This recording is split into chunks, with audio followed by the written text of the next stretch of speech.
राधिका। आज हम सब यहाँ पे एक दिव्य चरित्र, हालांकि इस चरित्र का गान पुराणों में, शास्त्रों में बहुत स्वल्पम मात्रा में दिया गया है। और मैंने ये नोटिस किया, अभी मैं ये विचार कर रही थी, मैंने नोटिस किया कि शक्ति का वैसे भी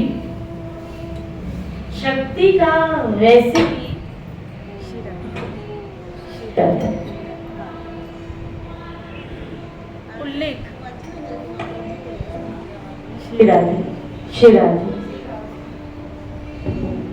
शक्ति का वैसे भी उल्लेख बहुत कम मात्रा, यहाँ ना बराबर, यहाँ तो हुआ ही नहीं। आप देखो श्रीमद् भागवत महापुराण, कई लोग कहते हैं भागवत में राधा जी का नाम नहीं है, और वाकई में नहीं भी है। और जिसकी व्याख्या करने वाले स्वयं श्री सुखदेव गोस्वामी महाराज, जो स्वयं श्री राधा रानी के तोते हैं, लेकिन उन्होंने एक बार भी अपने मुख से राधा रानी का नाम भागवत में लिया नहीं, यानी कुछ खास होगा। मुझे तो ऐसा लगता है क्या शायद विधाता या ईश्वर शक्ति को छुपाए रखना चाहता है, और जितनी वास्तव में शक्ति छुपी हुई होगी उतनी निखरेगी। भजन की शक्ति भी जितनी छुपी हुई होगी उतने आप निखरोगे, भक्ति की शक्ति भी जितनी छुपी हुई होगी उतने आप निखरोगे। शक्ति को हमेशा क्या किया जाता है? छुपाया जाता है। और मुझे ऐसा लगता है कि द्रौपदी के चरित्र को भी, जो इतना महान, इतना जैसे जैसे मैं ये पढ़ रही हूँ द्रौपदी का चरित्र, जो प्रतिभा राय के द्वारा लिखा गया है। एक डॉक्टर है, उड़िया प्रदेश में डॉक्टर, बहुत बड़ी लेखिका, जिसने बहुत सारे उपन्यास लिखे, लेकिन जो चरित्र इसने द्रौपदी के विषय में लिखा, शायद आज से पहले किसी ने ऐसा उल्लेख किया हो, और मुझे लगता है शायद ही कोई ऐसा कर भी नहीं पाएगा। शायद उसके अंतर मुख से स्वयं श्री कृष्ण ही इस चरित्र का बखान करना चाहते हैं। श्री राधे बोले, ऐसा दिव्य चरित्र। मैं जैसे कभी बता रही थी आपको कि द्रौपदी की उत्पत्ति तो देखो कैसी हुई है। इसका सीधा संबंध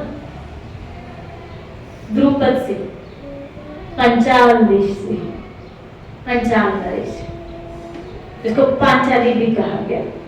द्रौपदी के कई नाम, वैसे द्रौपदी का जो ब्राह्मणों ने नाम रखा था वो क्या था?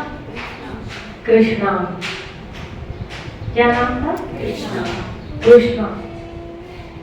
द्रौपदी का वर्ण बिल्कुल वो बहुत कृष्ण जैसा था। श्री राधे बोले, सुंदर रंगा थी बहुत, जैसे बहुत सारे गुण लेके 64 गुणों से संपन्न श्री कृष्ण, 16 कलाओं से संपूर्ण श्री कृष्ण जब विभूतियों में वर्णन कर रहे हैं गीता के 10वें अध्याय में, मुझे तो लगता है क्या एक ऐड ये भी करना चाहिए था। जैसे आपने 10वें अध्याय के 34वें श्लोक में श्री कृष्ण कहते हैं, स्त्रियों में मैं समझना, मैं कैसे द्रौपदी को श्री कृष्ण की विभूति करके प्रेजेंट कर रही हूँ कृष्ण के इस श्लोक के द्वारा। कृष्ण ने स्वयं कहा है गीता में, क्या?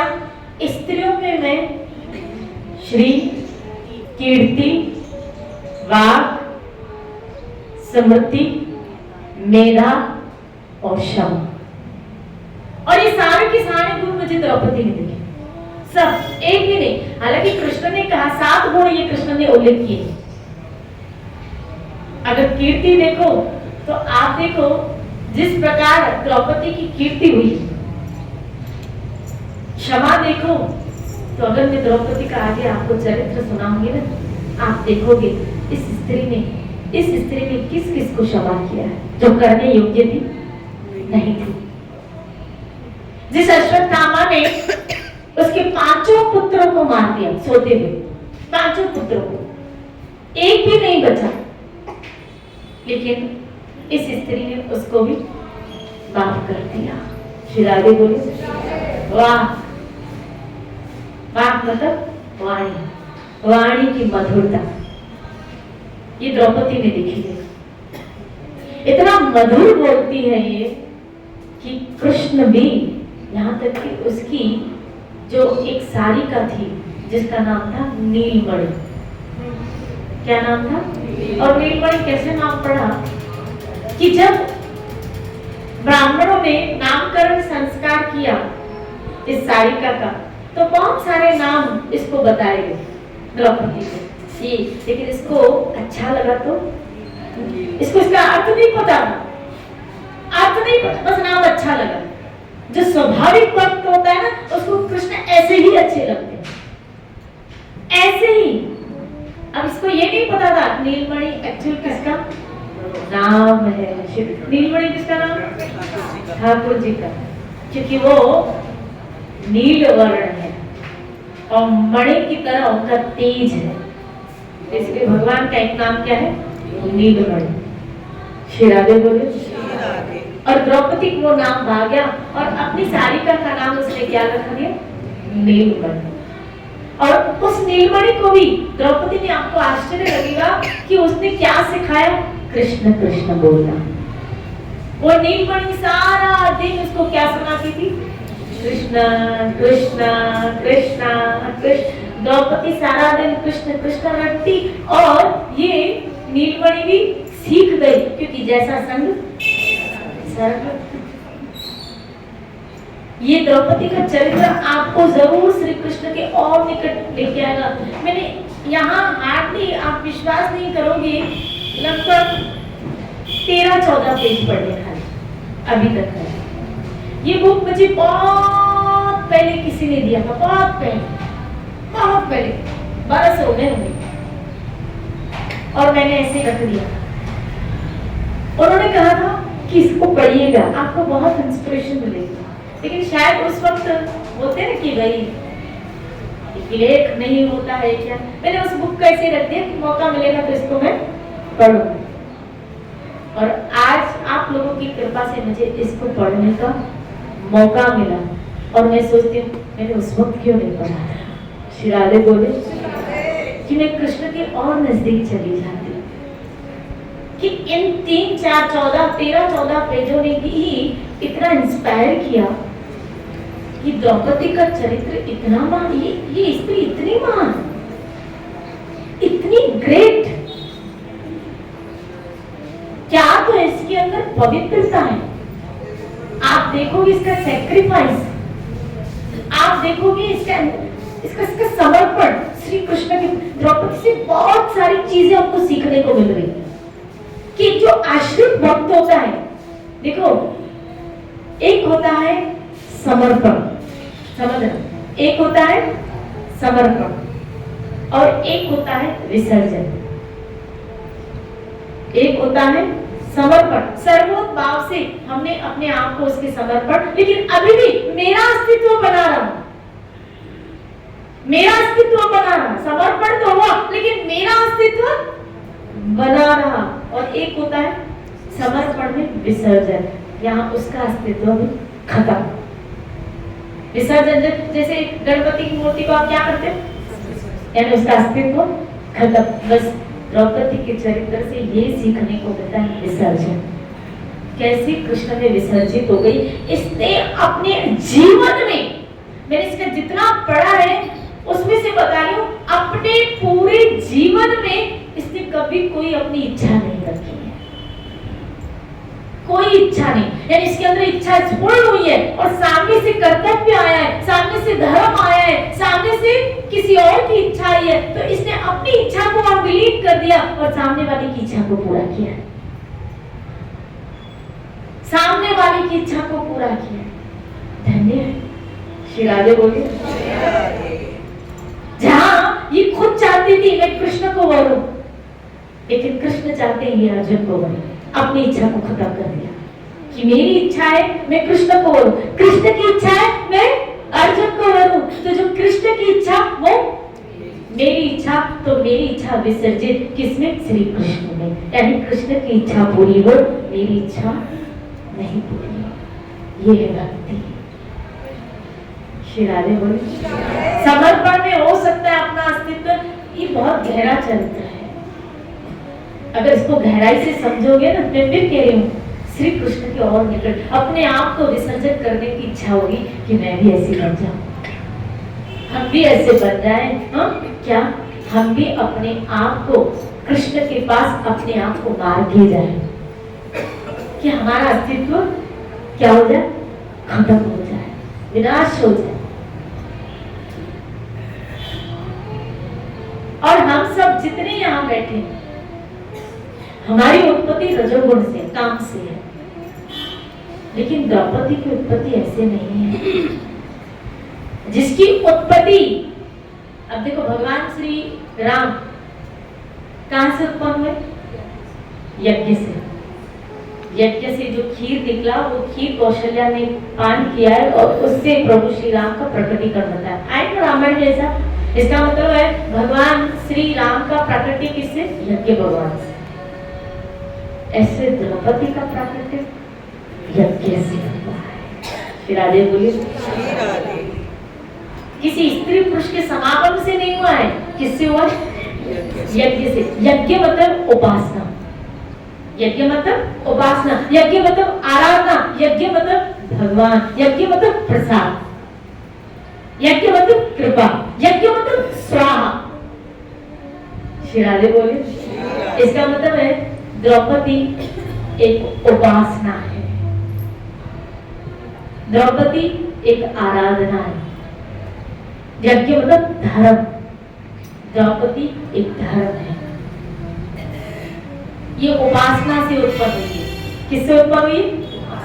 उपासना। यज्ञ भगवान के द्वारा प्रकट हुई है, अर्थात स्वयं भगवान ने इसको प्रकट किया है। ईश्वर की आराधना, और सोचो जरा, ईश्वर के स्वरूप से जो प्रकट हो, यज्ञ भगवान, जो भगवान का एक स्वरूप है, तो जो भगवान के स्वरूप से प्रकट हो, उसमें भगवान जैसे लक्षण तो आएंगे ही नहीं।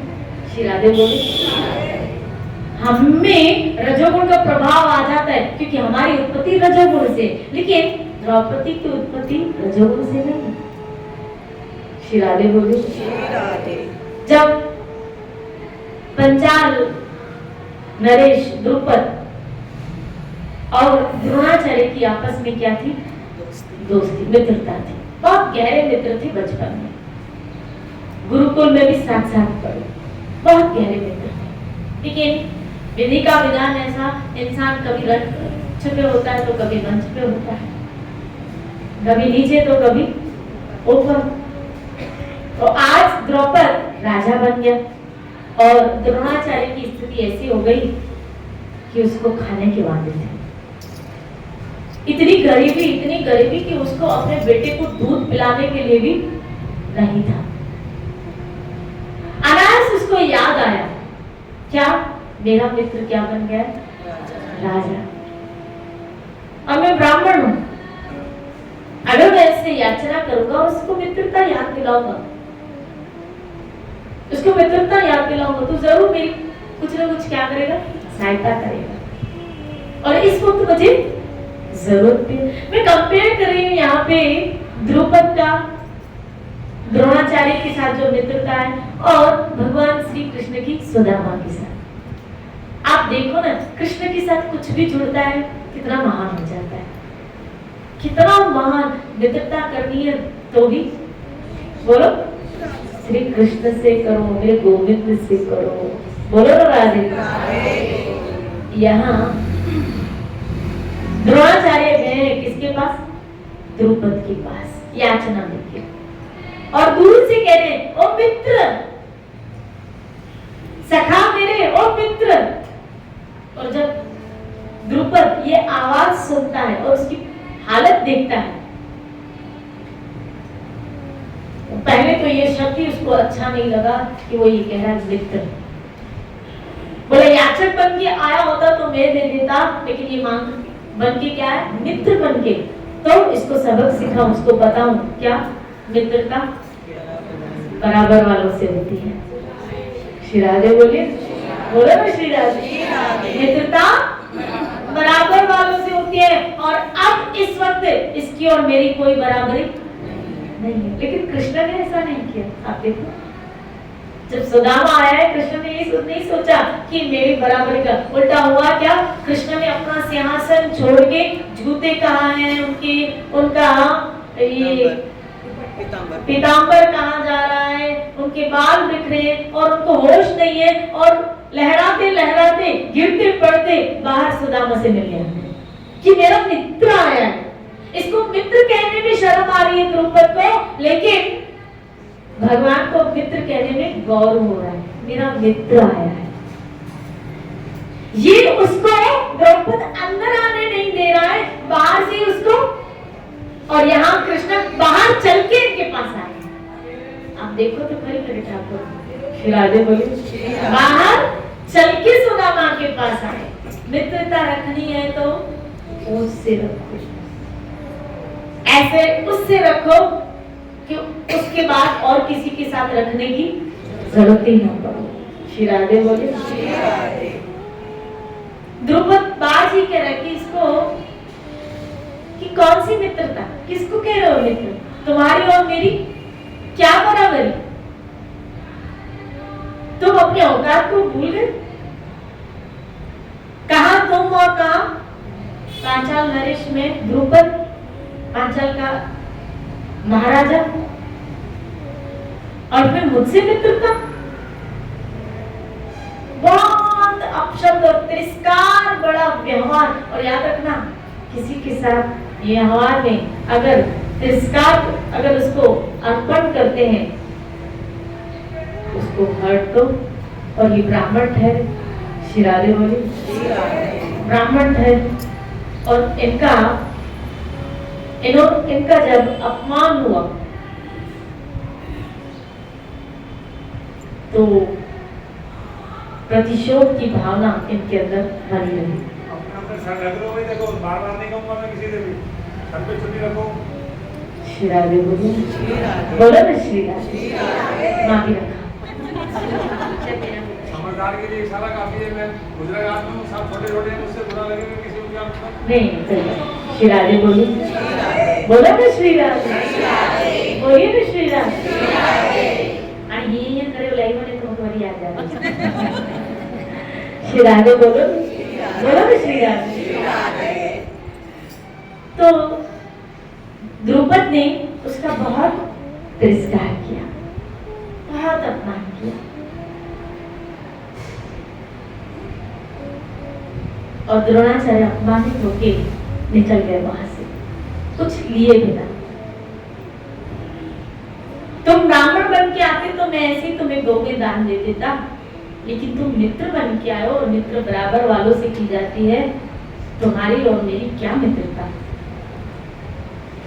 और ये शब्द इसको घड़े, किसको, द्रोणाचार्य। द्रोणाचार्य चाह रहे थे कि कोई ऐसा वक्त आए कि इसके अहंकार को मैं तोड़ूं, इसके अभिमान को मैं तोड़ूं।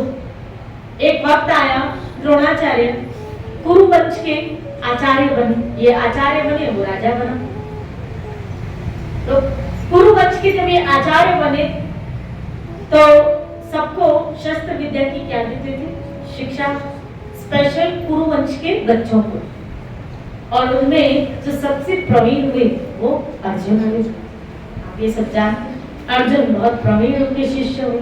और जब इन्होंने समस्त शिक्षा, शस्त्र विद्या उनको सिखा दी, तब गुरु दक्षिणा में जब उन्होंने याचना की, तब अर्जुन को कहा, मैं चाहता हूं क्या, द्रोणाचार्य को जीतो, उसका राज्य मुझे चाहिए। श्री राधे बोले। ओ ये सॉरी, द्रौपद, द्रोणाचार्य ने कहा कि मुझे द्रौपद का राज्य चाहिए। अर्जुन ने कहा जो आ गया।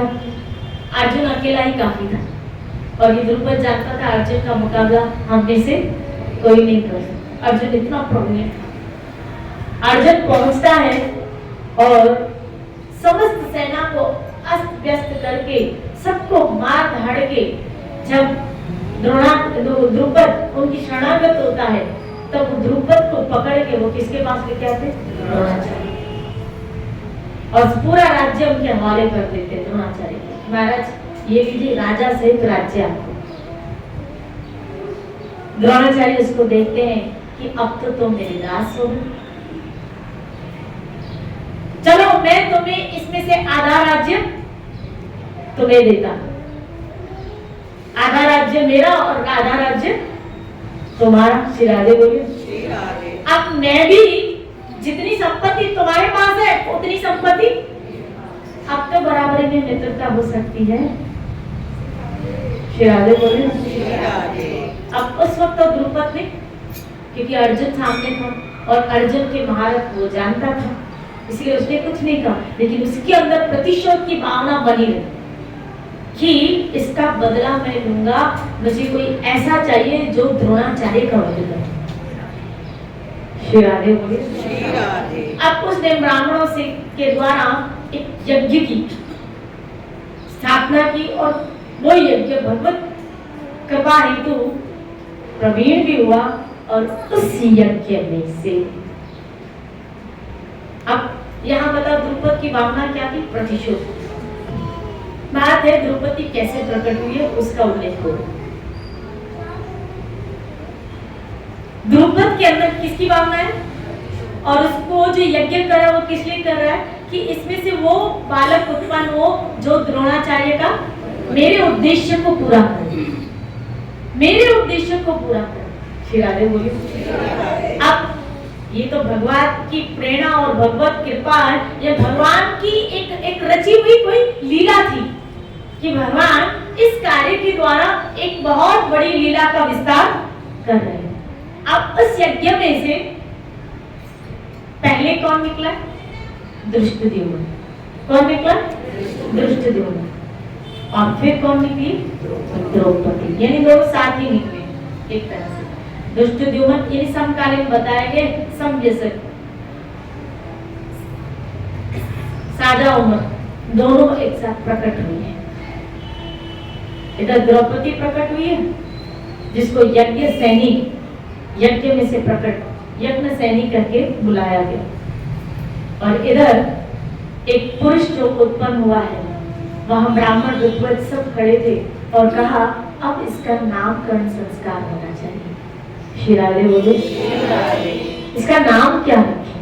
लेकिन द्रौपदी जो थी इतनी सुंदर, इतनी सुंदर, इतनी सुकुमारी कि सब देख के इसको मोहित हो रहे थे, और द्रुपद के अंदर तो इसको देखते ही ऐसी भावना आ गई कि मैं इसको श्री कृष्ण के अर्पण करता हूं। देखते ही इसके अंदर भावना आ गई कि इसको मैं किसके हवाले कर दूं? यज्ञ इसकी श्री कृष्ण है। द्रुपद के मन में लगी जी भावना आ गई। श्री राधे बोलिए।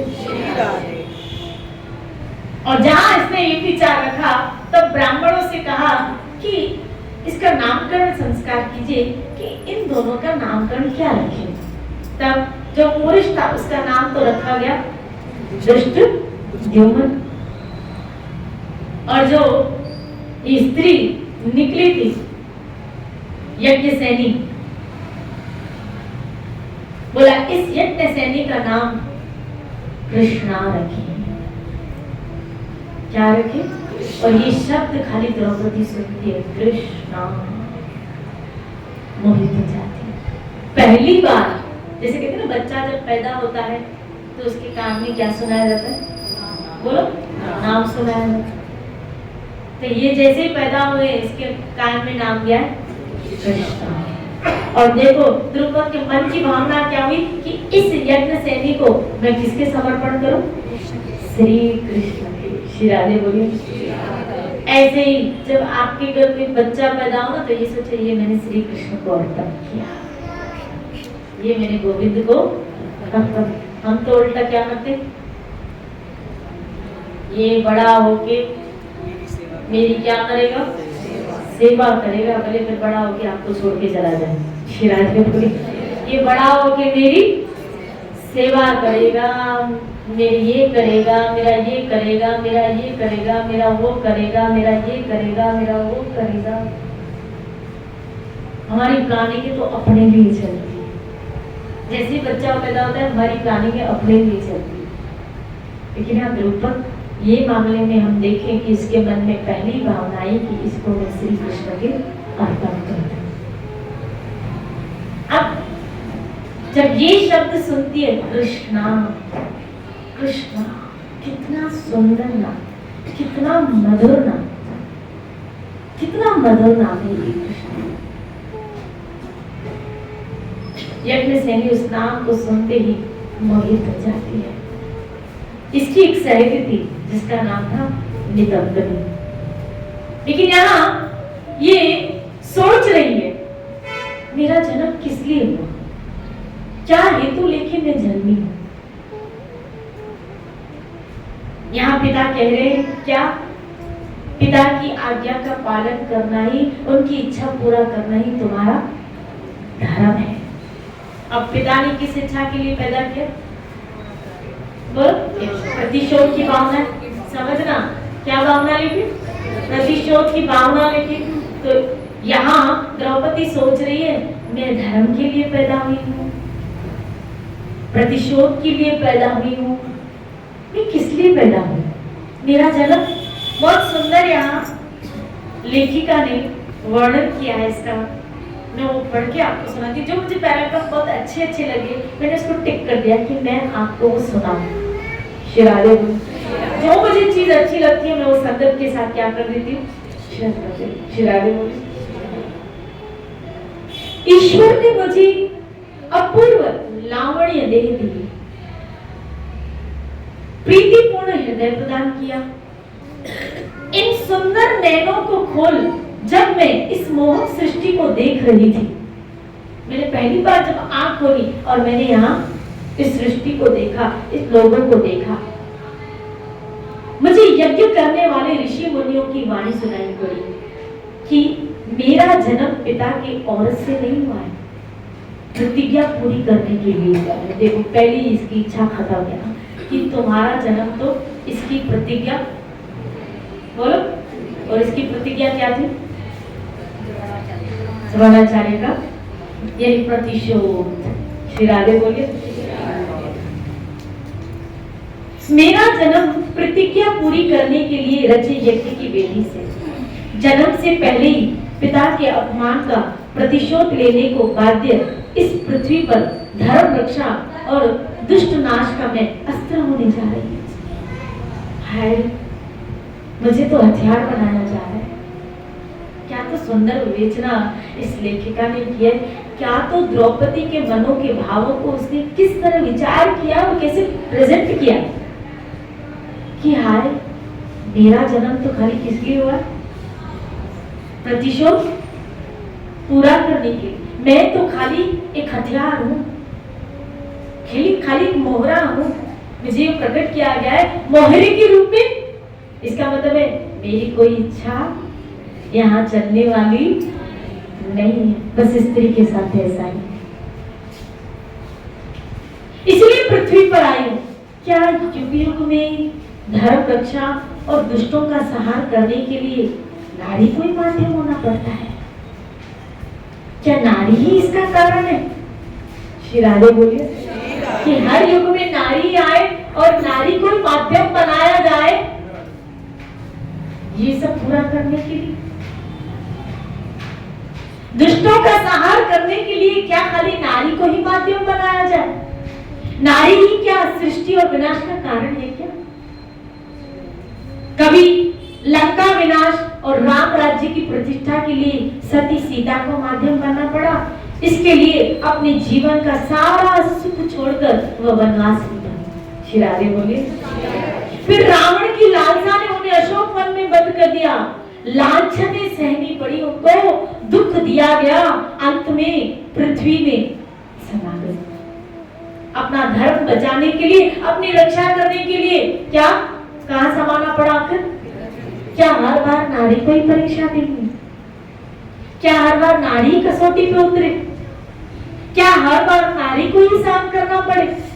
पर ये बात सही है। श्री राधे बोले नारी धर्म की मूर्तिमान है, नारी सहन शक्ति की मूर्तिमान है। नारी को ही, हाँ, ये सब चीजें नारी को ही सौभाग्य में प्राप्त है। नारी में ही क्षमा है, नारी में ही सहन शक्ति है, और नारी को ही भगवान ने शक्ति का स्वरूप बनाया है। आप देखो सरस्वती के रूप में कौन है? बोलो नारी। लक्ष्मी के रूप में कौन है? नारी। सावित्री के रूप में कौन है? नारी।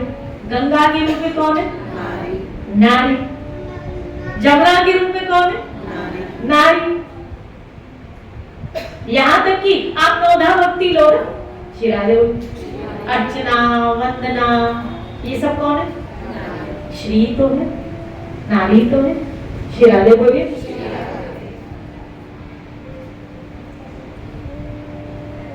उपासना, ये भी कौन है? नारी। आराधना कौन है? नारी। तपस्या बोलो, नारी। कीर्ति, ऐश्वर्य, क्या क्या मैं बोलूं, क्या क्या मैं बोलूं, उसके बखान करूं। मैं आपको आपकी शक्ति का एहसास दिला कि आपने क्या क्या है। भगवान ने शक्ति के स्वरूप में, इसीलिए मैंने कहा शक्ति थोड़ी छुपी रहनी चाहिए। वो छुपी रहती है ना तो उसका वास्तविक स्वरूप प्रकट होता है। हम अपनी शक्ति का प्रकट, अब मुझे देखना, मैं चुप रही तो चुप रही, अब मैं दिखाती हूँ अपना रूप। श्री राधे बोले, बोलिए ना श्री राधे। कि नारी में क्या क्या शक्ति है। नारी में तपस्या है, नारी में सहन शक्ति है। यहाँ तक कि आप देखो इस दुर्गा रूपी शक्ति ने 9 रूप लेके दुष्टों का संहार किया है। वो भी नारी है, वो भी नारी है। नारी में क्या क्या नहीं है। श्री राधे बोलिए, बोलो ना श्री राधे। आपने बहुत शक्ति, हमने बहुत शक्ति। अब भक्ति कौन है? नारी। और उसके बेटे ज्ञान देना है तो भक्ति के पीछे ही तो आएंगे। बाकी सब आलू चप्पू उसके आगे गिर जाते हैं। नारी में ये सब चीजें हैं। भगवान ने हर शक्ति का स्वरूप किसको बनाया? नारी। इसलिए ये क्रेडिट तो पता है, जो जानकी शांत कर सकती है नारी के रूप में शक्ति, वो सब गुण अगर किसी स्त्री में आ जाते हैं तो वो श्री कृष्ण का स्वरूप है। वो श्री कृष्ण, मैंने भी कहा गीता की 10वें अध्याय के 34वें श्लोक में श्री कृष्ण कह रहे हैं क्या? स्त्रियों में मैं श्री, वाण, समृद्धि, मेधा, फिर कीर्ति और क्षमा, ये सब में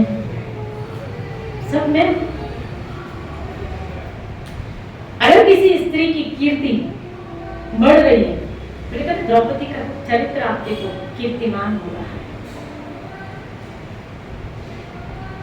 मेधा शक्ति देखो कि थोड़े ही समय में सारे शास्त्रों की प्रज्ञा हो गई। जो जो गुरुजनों ने शास्त्र बताए थे वो उसको जैसे कंठस्थ हो गया। और द्रौपदी कवित्री थी, कविता लिखती थी। एक दिन वेदव्यास जी आते हैं और वेदव्यास जी से बहुत सारे प्रश्न पूछती है द्रौपदी। तो वेदव्यास जी कहते हैं तुम्हारा नाम कृष्णा नहीं, तुम्हारा नाम तृष्णा होना चाहिए था, लेकिन तुम्हारी तृष्णा ज्ञान के प्रति है और वो ज्ञान अंततः मुक्ति की तरफ लेके जाता है, इसलिए तुम्हारी तृष्णा सही जगह पे है। श्री राधे बोला अब ज्यादा कुछ तुम्हें जानने की जरूरत नहीं है। व्यास जी कहते हैं हे कृष्णा, तुम्हें ज्यादा कुछ जानने की जरूरत नहीं है। अभी तो तुम्हारे जीवन में प्रैक्टिकल ये जो तुमने ज्ञान अर्जित किया है, ये जो तुमने सब अर्जित किया है, ये अब सब तुम्हारे प्रैक्टिकल लाइफ में आएंगे। अब तुम्हें प्रैक्टिकल इसको साधना पड़ेगा। अब तुम चेहरों को पढ़ो, अपने जीवन को पढ़ो और और जीवन में जो यहाँ तक कि कृष्ण ने यहाँ तक कि आया, व्यास जी कह रहे हैं उसको कि तुम्हारे जीवन में जो दुख सुख आएंगे, यानी पहले ही उसको बता दिया, पहले ही व्यास जी ने उसको बता दिया क्या कि मेंटली प्रिपेयर हो, तुम्हारे जीवन में दुख बहुत आने वाले। और कृष्ण ने किया भी ऐसा, आप देखो पांडवों के साथ, यहाँ तक कि इनके साथ किया भी ऐसा क्या कि जब सुख आया, इंद्रप्रस्थ का राज्य मिला, आप देखो जैसे अभी थोड़ा, क्योंकि आपको पता है कि द्रौपदी कब ब्याही गई थी, जब पांचों पांडवों को लाक्षागृह में जला ये षड्यंत्र रचा गया था और ये निकले थे, तब ये ब्राह्मण वेश में थे और द्रुपद ने ये सब रखा था ना, तो तब ब्याही गई थी, यानी वो जब वन में थे। और द्रौपदी ने उस वक्त सब कुछ, राजपाट महल सब छोड़ के उस ब्राह्मण के साथ चल पड़ी थी। तो वहां से दुख आरंभ चालू हो रहा, शिराले बोलिए। और खाली वहां तक समाप्त नहीं हुआ, अब वो हुआ और जब पता चला कृष्ण के द्वारा ये कौन है, उनको हस्तिनापुर का राज्य वापस बुलाया गया और धृतराष्ट्र ने उनको इंद्रप्रस्थ दिया। अब वो दुख से निकले ही नहीं थे, इंद्रप्रस्थ मिला, अब वो सुख में अभी समाये नहीं थे, तो क्या हो, ध्रुव पीड़ा हो गई और फिर राज्य वापस, अब फिर वन में जाओ, अब फिर वो 14 बरस तक और 11 बरस 10 बरस ये और 1 बरस अज्ञातवास में, कहाँ सुख की सांस ली है बताओ, शिराले बोलिए, कहाँ सुख की सांस ली। इसीलिए यहाँ पे क्या बताया कि क्या ये सब नारी को ही सहन करना पड़ता है, नारी ही क्या सृष्टि और विनाश का कारण है क्या? हाँ, प्रकृति से ही इस सृष्टि का विस्तार हुआ है, प्रकृति से ही इस सृष्टि का क्या विस्तार हुआ है और उसी के द्वारा लय शिराले बोलिए।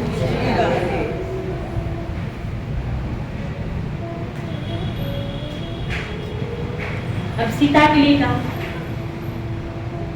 रावण की लालसा ने उन्हें अशोक वन में बंदी बनाया, लांछित किया, दुख भोगा, अंत में वो पृथ्वी में समा गए।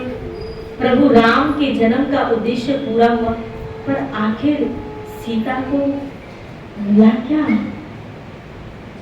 बड़ी विडंबना की बात, आखिर सीता को राम का उद्देश्य पूरा हुआ कि पृथ्वी से दुष्टों का, लेकिन उसमें सैक्रिफाइस किसने दिया? मां जानकी, शिराले जो सबसे बड़ा सैक्रिफाइस था सीता का, जानकी का। राम से निर्वासन का दंड, सबके सामने सतीत्व की परीक्षा, धरती उनके लांछन से फट गई। सीता अपना दुख लज्जा अपमान छुपाने के लिए धरती की गोद में चली गई। इस सब को सोचकर काम उठा, धर्म रक्षा और कौरवों का विनाश मेरे जन्म का लक्ष्य। सोच रही हो कि मेरा जन्म इसलिए कि एक तो धर्म की रक्षा। अब यहाँ जब द्रौपदी बहुत शास्त्रों में प्रवीण और कुछ ही समय में पाकशाला में भी, खाने खिलाने में भी, अभ्युगतों का सत्कार करने में, सब में बड़ी कुशल है और इतनी प्रवीण थी थोड़े ही समय में कि सब राजा इसको पाने के लिए मोहित हो गए। स्त्री जब सर्वगुण संपन्न होती है तो सब उसको पाने की याचना करते हैं, शिराले। लेकिन द्रौपदी का लक्ष्य तो कुछ और ही था। इसकी एक सहेली थी जिसका नाम था, मैंने अभी बताया, नितंबनी। क्या नाम था? नितंबनी।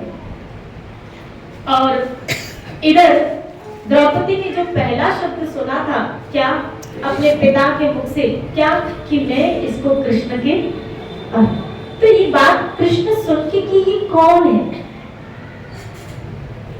कहाँ रहता है, तो अपनी सहेली नितंबनी से पूछते, अरे सखी तू जानती है ये कृष्ण कौन है? तू उसको जानती है? और भी बहुत हंसती है इसकी सहेली। बोला छोड़, तू उसकी बातें नहीं कर, उसके चक्कर में आ जाएगी तो फिर कहीं की नहीं रहेगी। तो यहाँ द्रौपदी के मनोभाव को बताया गया। मुझे सखी ने तिरछे बाहों से नेत्रों से देखा, होठ पिचका कर हंस दी। कृष्ण के पास कृष्णा का क्या काम? द्रौपदी का नाम क्या? कृष्णा। कृष्ण के पास कृष्णा का क्या काम? तुम्हारा क्या काम? मैं हंस पड़ी। पिता से सुना था ना, इसीलिए थोड़ा उसके विषय जानना चाहती। कृष्ण का कोई विशेष प्रयोजन होगा।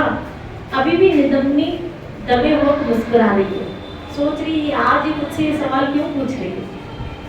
शांत स्वर में कहा, सुना है किसी विशेष प्रयोजन से कृष्ण ने धरती पर जन्म लिया है, अवतरित हुए। निदम्नी ने कहा, कोई विशेष कार्य के लिए अवतरित हुए हैं। निदम्नी ने उसका गाल चिपकाया। सखी, कृष्ण को भूल जा। अभी भी कह रही हूँ, उसका नाम मत ले। घबरा कर मैंने पूछा, क्यों? मेरा कहा मानो ये सच है कि उनमें प्रज्ञा, शौर्य, कूटनीति, शक्तिशाली, कर्मवीर, इतने सुंदर, इतने निर्बल है, आपकी अभिष्ट पूरा करते हैं, स्नेह का प्रतिदान करते हैं, एक हाथ से ग्रहण करते हैं, सहस्त्र हाथों से दान देते हैं। यानी उसका गुण बताती जा रही है, वो ऐसे है, वो ऐसे है, वो ऐसे है, वो ऐसे है, वो प्रज्ञावान है, वो सौंदर्यशील है, उनसे जैसा बलशाली कोई नहीं, वो एक हाथ से कर लेते हैं तो हजारों हाथों से दान करते हैं, उन जैसा दानवीर कोई नहीं। उन्हें उनका हृदय बहुत विशाल है, वे महान है, वे बहुत वीर है, परम पुरुष है। किंतु चौंक कर मैंने पूछा, किंतु? द्रौपदी के लिए लेकिन क्या? वे लंपट है। शिरादे बोली, एक बात और भी है। शिरादे बोली, वे बड़े लंपट हैं। 16,000 गोप नारियां उनकी प्रेमिका है। वे नारी हृदय जीतने की कला जानते हैं। शिरादे बोले, नारी के हृदय को कैसे जीता जाए? बड़े कलाकार है। कलाधारी जो देख लगो। शिरादे बोले, वो बड़े कलाकार है, क्या जल्दी हृदय को अपनी ओर खींच लेते हैं। आप देखो, अब वो क्या सुन रही है, आप देखो कृष्ण की महिमा किससे? निदम्नी के मुख से, कि कृष्ण के विषय सुनती जा रही, वो ऐसा, वो ऐसा, वो ऐसा, और पहले ही इस शब्द ने उसको अपनी ओर खींच लिया था। अब उसकी महिमा सुन रही है, ये और आश्रित होती जा रही है और खींचती जा रही है। और यहाँ जब उसने कहा कि बहुत लंपट है, इतने पारंगत है कि स्वामी पुत्र दुनिया सब छोड़कर गोप अंगनाएं वंशी सुनकर यमुना तट पर अभिसार करने पहुंच जाती है। शिरादे बोलिए, घर बार सब छूट जाता है। देखो आपका छोटा है, थोड़ी देर के लिए घर छोड़ के आ गए। शिरादे उसकी कथा ही ऐसी। तो देखो दुकानदारी छोड़ के आ गए, अपनी ऑफिस छोड़ के आ गए। शिरादे बोलिए, इसकी बातें ही ऐसी, सब छुड़ा देती है। इसकी बातें ही ऐसी, कृष्ण चर्चा ही ऐसी। और कृष्ण चर्चा सुन के आप पागल ना हो तो समझ लेना आपने अभी तक इसके ऊपर ध्यान ही नहीं दिया। शिरादे बोली, इसलिए नेता अपनी कह रही है, भूल जाओ उसको। और आप देखो मन का स्वभाव, मन का स्वभाव क्या होता है? जिसको कहो ना ये मत करना, वो और करके दिखाए, वो और करेगा। नितंबनी कह रही है, एक तरफ से देखा जाए तो नितंबनी चाहती है कि उसकी सखी कृष्ण के साथ, तो वो मन के स्वभाव को जान गई, बोला इसको बोलूंगी नहीं करना तो ये और करेगी। कृष्ण को भूल जा, बोला अभी सखी कैसे भूल जाऊं? वे बड़े लंपट है। अब वे प्रजापालक, धर्मज्ञ, द्वारका के अधिपति हैं। इधर वृंदावन में सबके साथ प्रेम किया, उनको छोड़ के द्वारका की क्या बन गए? राजा बन गए। मन ही मन सोच रही थी जो सबसे श्रेष्ठ गुणों के अधिकारी हैं, उनके लिए पति और संसार छोड़कर पागल हो जाना तो स्वाभाविक है। ये इतने गुणशील हैं, इतने गुणवान हैं, तो अगर इनके लिए संसार छूटता है तब बोलो बोलो छूट जाना चाहिए। और अगर ये सब पागल हुई है, ये सब नारियां पागल हुई है, तो होना तो सब। और अगर अभी तक हम पागल नहीं हुए तो भगवान से कहो कबूल मेरी विनती, कबूल मेरी विनती, कबूल मेरी विनती होनी चाहिए, पागलों में विनती होनी चाहिए, पागलों में विनती होनी चाहिए, पागलों में विनती होनी चाहिए, पागलों में विनती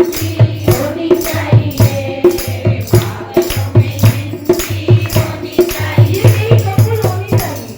हम भी पागल बोलो, पागल है, पागल श्यामा होना चाहिए। और अगर अभी तक उसकी बातें सुन के पागल नहीं हुए हो तो फिर जीवन पे धिक्कार है,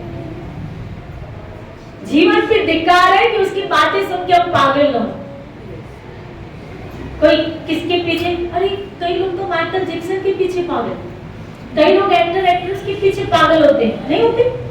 बोला मैं अमिताभ बच्चन के पीछे, मैं शाहरुख खान के पीछे, मैं ऐश्वर्या राय के पीछे, तो आप तो नसीब वाले हो, आप मेरे ठाकुर के पीछे पागल हो। अब वो जो किसी और चीज के लिए अपने नेम, अपने फेम, धन, ऐश्वर्य के पीछे पागल है, और हम पागल उन लोगों के पीछे पागल होते हैं और उनके फोटोज, बड़े बड़े फोटोज अपने रूम्स में लगाते हैं। जो नेम फेम के पीछे पागल है, जो धन के पीछे पागल है, हम भी पागल नहीं है? पागल होना है तो उसके पीछे, अब देखो गोपियां उसकी वंचित बनी के पीछे पागल है, कोई उसके मयूर पीछ के पीछे पागल है, कोई उसके मुख कांति के पीछे पागल, कोई उसके चरणों के पीछे पागल, कोई उसके नाम के पीछे, नाम कुमारी चढ़ी होनी चाहिए, नाम कुमारी चढ़ी होनी चाहिए, अरे नाम कुमारी चढ़ी होनी चाहिए, नाम कुमारी चढ़ी होनी चाहिए, हम तेरे होनी चाहिए, पागलों में होनी चाहिए,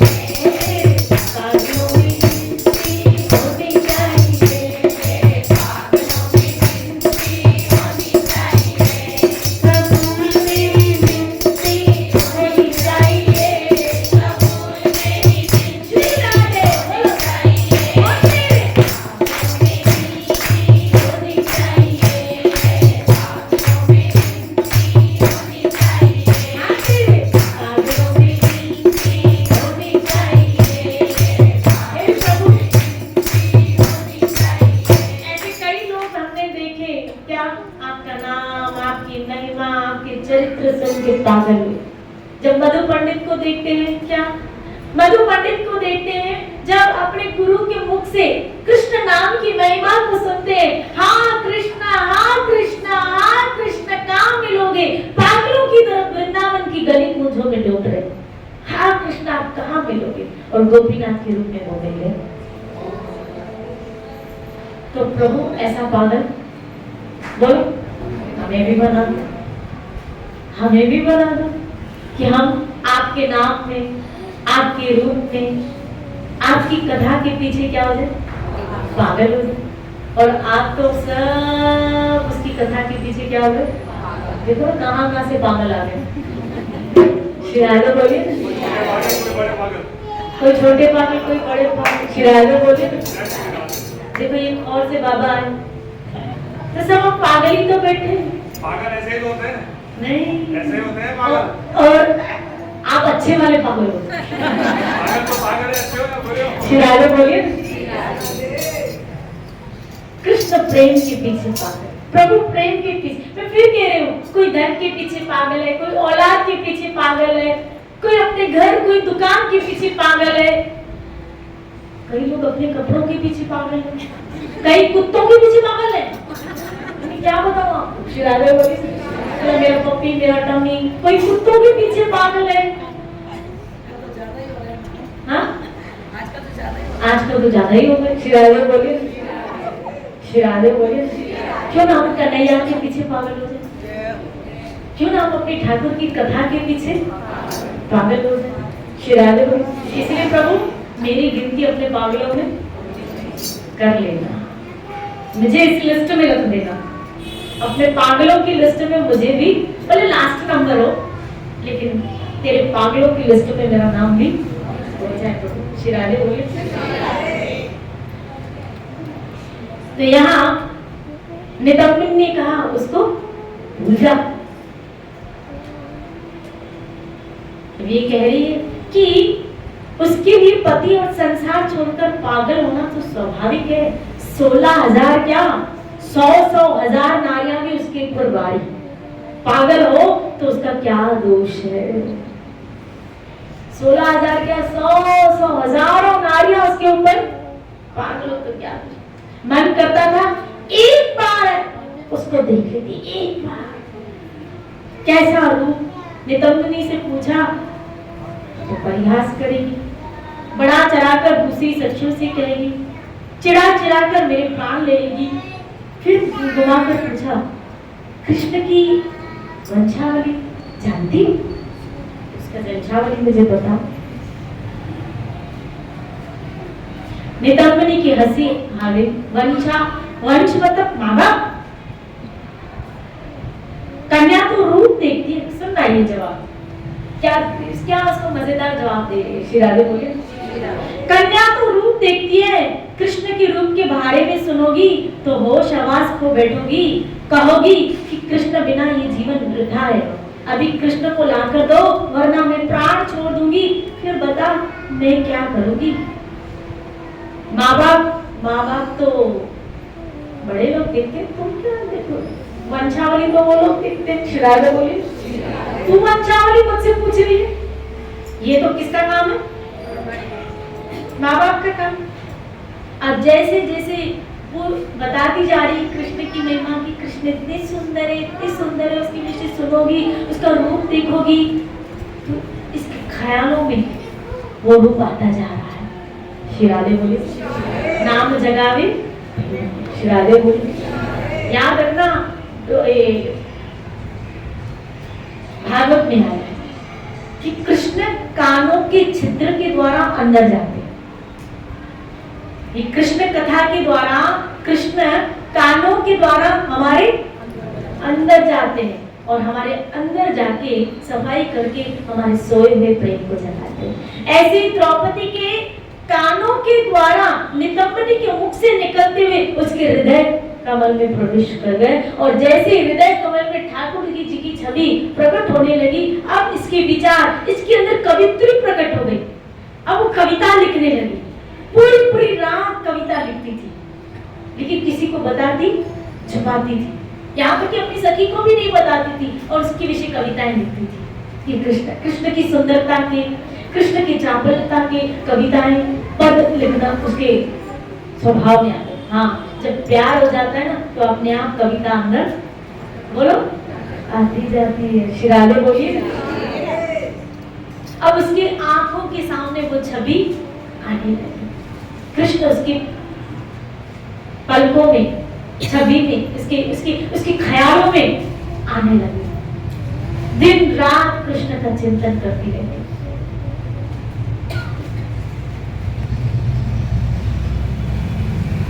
संध्या आकाश में कुछ मेघ, जब मेघों को देखती तो सोचती नितंबिनी ने बताया उसका रंग कुछ ऐसा है, तो मेघों को देख के उसको कृष्ण याद आ जाए, तो उसको मेघों में भी क्या दिखने लगे।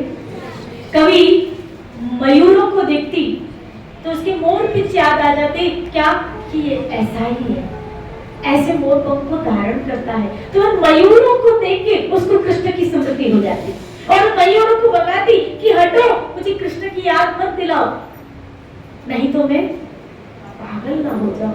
एक दिन तो जब नितंबिनी उसके विषय सुना रही है, चर्चा सुनते सुनते ये बेहोश हो गई। कृष्णा क्या हो गई? बेहोश हो गई। और जब बेहोश हो गई तब इनकी जो सखियां थी वो उसके होशोवास हो गए कि हाय राम, ये तो अब इसको जगाया कैसे जाए, इसको उठाया कैसे जाए। तो बहुत उसको हवा दी, उसको सोचा इसके पिता को बुला के आते हैं। अब महाराज द्रुपद को बताने गई क्या कि द्रौपदी की हालत बहुत खराब है, शायद अस्वस्थता के कारण वो बेहोश हुई है, तो बोला जल्दी वैद्य को बुलाया जाए। श्री राधे बोले वैद्य नाड़ी चेक कर रहा है, लेकिन उसको बीमारी, अब ये बीमारी वैद्य भी कहाँ, मीरा ने तो कह दिया ना वैद्य सांवरिया।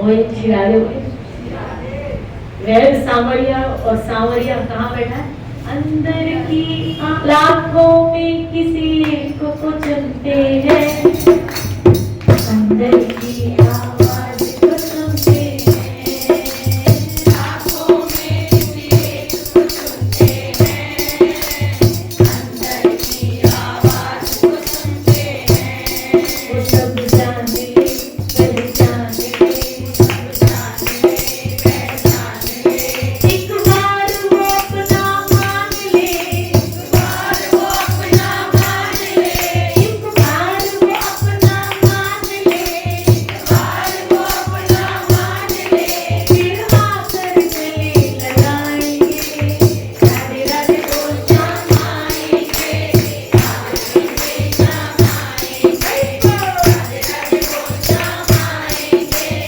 आएंगे श्याम आएंगे, राधे राधे बोल श्याम आएंगे, आएंगे श्याम आएंगे, राधे राधे बोल श्याम आएंगे, आएंगे श्याम आएंगे। अब जिस गार्डन में, जिस पुष्पों के वन में वो इतने सुगंधित फूल वहां, और वहां कुछ ऐसे नील कमल, नील गुलाब, जो कहीं भी किसी देवता के द्वारा उसको वरदान मिला था, वो पौधा, वो बीज जो खाली द्रौपदी के प्रांगण में ही उगते थे वो, और उस फूल का कलर क्या था, नील गुलाब। और द्रौपदी उन गुलाबों को देखते भी श्री कृष्ण की संगति में खो जाती थी, और ये सोचती थी ये गुलाब तो खाली अर्पण करने योग्य किसको है। आपको मैंने बताया कि ये किस कहां से प्रकट हुई है, यज्ञ कुंड से प्रकट हुई है, इसलिए ये एक उपासनामयी स्वरूप है द्रौपदी का। तो इसके बदन में, इसके स्वरूप में एक नेचुरल सुगंध है, जिसे हमें अपने आप को सुगंधित करने के लिए परफ्यूम आदि लगाना पड़ता है, डियो परफ्यूम लगाना पड़ता है, तब हमारे शरीर से क्या आती है, खुशबू। लेकिन द्रौपदी के साथ ऐसा नहीं था, उसका शरीर, मैंने पहले कहा, इसका मतलब है जिसका शरीर उपासनामय बन जाता है, उनके अंग से एक दिव्य आभा निकलती है, दिव्य सुगंध निकलती है, वो भजन की सुगंध, वो नाम की सुगंध जो उनके अंग से निकलती है, जो जीवों को अपनी ओर। द्रौपदी के अंग से ये नेचुरल खुशबू आती थी, दिव्य सुगंध आती थी। जिस पार्क में, जिस गार्डन में थी, वो पूरा हीना के फूलों से सजित था, और वो उन सुगंधित वातावरण में, याद रखना वहां का वातावरण कैसा है पता है, वहां का वातावरण सुगंधित है। श्री कृष्ण का धाम कैसा है, सुगंधित है, सुगंधित वातावरण है वहां पे। श्री राधे बोलिए। हमारा नाम, जिस इंद्री, जो इंद्री जो भोग चाहती है ना, वो सब वहां है। हमारी नाम सुगंध चाहती है, वहां वातावरण भी सुगंधित है। और ऐसे फूल है जो आप कभी ना देखे, यहाँ कभी कभी कहीं, जैसे आप फेसबुक पे या कभी ऐसे देखते हो, क्या कितनी ग्रीनरी, कितने फूल, कितने रंग बिरंगी फूल, लेकिन उस जगत में तो सब अद्भुत अद्भुत खुशबूदार होगी, जो फूलों की सुगंध है, जो गरिमा है, जिसका किसी के साथ कंपेयर। अब द्रौपदी के प्रांगण में ही ऐसा है, तो सोचो भगवान के प्रांगण में कैसा होगा। श्री राधे बोलिए, बोलो ना श्री राधे। इसीलिए द्रौपदी क्या है, थोड़ी बेहोश पड़ी है। अब बेहोश पड़ी है, लेकिन इसको होश में कौन लाए? होश में तो एक ही ला सकता है, कौन? बोलो, कृष्ण, श्री कृष्ण। श्री राधे बोलिए। लेकिन इसको आज की रात बेहोश रहने दो, क्योंकि बेहोश भी है तो कृष्ण के ख्यालों में। श्री राधे बोलिए। और मुझे कितनी खुशी हो रही है, आप भी बेहोश हो गए हो, खो गए हो कृष्ण की बातों में। काश जैसे द्रौपदी खो गई है कृष्ण में, हम भी ऐसे कृष्ण में खो जाए। और जब तक खोएगा नहीं तब तक ईश्वर मिलेगा भी। ये खोई है तभी कृष्ण आया है। मैंने कहा अंदर की आवाज को सुनते, द्रौपदी के अंदर जो तड़प है, जो तड़प रही है कृष्ण दर्शन की लालसा उसके अंदर जागृत हुई है, कृष्ण को मजबूर कर दिया है। क्या? पांचाल देश में आ गए। अब वो क्या पर्पस लेके आए थे ये तो वही जान, क्या उद्देश्य लेके आए थे? वो तो आए थे किसके लिए? यज्ञ सेना के लिए, कृष्णा के लिए, द्रौपदी के लिए। वो इसके लिए आया। क्यों? क्योंकि उसने अंदर की आवाज सुन ली कि मेरा भक्त मुझे याद रखना। जब आप भगवान को याद करते हो ना, आपके इर्द गिर्द ही होता है वो आपकी खुशबू में है। उसकी खुशबू, उसकी आभा बता देती है क्या? वो यही कहीं है। श्री राधे बोलिए। यही कहीं है। भले मुझे न दिखता हो लेकिन इसकी सुगंध बता रही है वो मेरे इर्द गिर्द ही है, वो मेरे पास ही है। लेकिन ये तब होगा जब आप उसमें खोगे। मैंने ये पहले ही बताया ना, एक है क्या? समर्पण, और एक है क्या? बोलो विसर्जन। एक है समर्पण और एक है विसर्जन। जब तक अपने आप को कृष्ण में विसर्जित नहीं कर दोगे तब तक उसको देख नहीं पाओगे। आज तक ये सुनते थे ना समर्पण, आज तक समर्पण सुनते थे कि पूरी तरह समर्पण हो जाए, लेकिन द्रौपदी के चरित्र से ये सीखने को मिल रहा है क्या? विसर्जन होना है। हमें अपने आप को विसर्जित करना है, हमें अपने आप को खो देना है, हमें अपने आप को खत्म करना है। जब मैं खत्म होगा तभी कृष्ण प्रकट होगा। जब ये याद रखना, गोपियों को कृष्ण क्यों मिला? क्योंकि वो विसर्जित हो चुकी थी। ये देह न रह चुकी थी, ये देह गोपी नहीं रह चुकी थी, अब ये देह कृष्ण बन चुकी थी, विसर्जित हो चुकी थी गोपी। कृष्ण ने उनको स्वीकार किया है। क्यों स्वीकार किया है? क्योंकि कृष्ण गोपी को स्वीकार नहीं कर रहे, कृष्ण कृष्ण को ही स्वीकार कर रहे हैं। श्री राधे को हमें अपने आप को विसर्जित करना, अपने आप को मिटाना होगा। भक्ति में जब तक अपने आप को मिटाओगे नहीं उसको पाओगे। श्री राधे बोलिए। इसलिए आइए हम अपने आप को क्या करें? बोलो। आज की कथा से हम ये समझते हैं कि आज हमें अपने आप को ठाकुर जी ने विसर्जित कर देना। जैसे गणपति का स्वरूप इसी मिट्टी में से बनता है और इसी मिट्टी में विसर्जित हो जाता है। स्वरूप वो देवता निकला भी उसी मिट्टी से और उसी मिट्टी में विसर्जित हो गया। ऐसे ये देवता निकला उसी मिट्टी से और उसी में विसर्जित हो जाए, उसी में समा जाए। श्री राधे बोलिए। आइए हम ऐसा समर्पण, ऐसा विसर्जन का भाव द्रौपदी की तरह अपना श्री कृष्ण में लाने की कोशिश करें। आज एकादशी है, आप लोगों ने जरूर रखी होगी, और एकादशी के दिन उसके भक्त की और उसके प्यारे की कथा हम सुन रहे हैं। भक्त और भगवान की कथा चर्चा चल रही है, इससे बढ़कर हमारे सौभाग्य और क्या। कल इसी चर्चा को लेते हुए चलेंगे।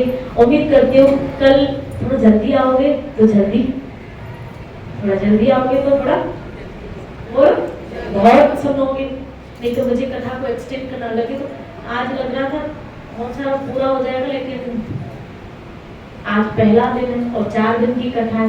मुझे नहीं पता है कि 4 दिन में अगर पूरी नहीं तो फिर एक्सटेंड करना पड़ेगा, नेक्स्ट पे छोड़ना पड़ेगा। श्री राधे बोलिए। मैं पूरी कोशिश करूंगी इन्हीं 4 दिनों में द्रौपदी के चरित्र को, अब जैसे हरि इच्छा। श्री राधे बोलिए। जो हरि अपने भक्त के विषय कहलाएंगे, बुलवाएंगे, वो हम उनके विचारों को लेते हुए अपने जीवन में उतारने की पूरी कोशिश करें। तो कल फिर कितने बजे मिल रहे हैं? आप अपने दूसरे का के टाइमिंग सेट कीजिए तो तब तो जल्दी आएंगे। हाँ, 5 बजे इकट्ठे हो जाए सर। पक्का? कितने लोग हैं आ सकते?